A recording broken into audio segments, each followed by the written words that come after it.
కల్వకుంట్ల కవిత తిరుమల శ్రీవారి మొక్కు తీర్చుకోవడానికి కుటుంబ సభ్యులు జాగృతి నాయకులతో కలిసి తిరుపతికి చేరుకున్నారు. అయితే ఆమె తిరుపతి పర్యటనలో చేసిన వ్యాఖ్యలు ఇప్పుడు రెండు రాష్ట్రాల్లోనూ చర్చనీయాంశంగా మారాయి. రేణిగుంట విమానాశ్రయంలో ఆమె జై ఆంధ్ర అనే నినాదం చేయడం అందరినీ ఆశ్చర్యపరిచింది.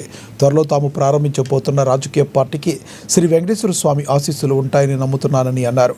4 ఏళ్ల వేధింపుల తర్వాత దేవుడి దయతో కేసు నుండి క్లీన్ చిట్ లభించిందన్నారు. తన పట్ల ప్రేమ చూపిన ఆంధ్ర శ్రేయోభిలాషులకు కృతజ్ఞతలు తెలిపారు. త్వరలో స్థాపించబోయే కొత్త రాజకీయ పార్టీకి స్వామివారి ఆశీస్సులు ఉంటాయని కోరుకుంటున్నానని తెలిపారు కవిత.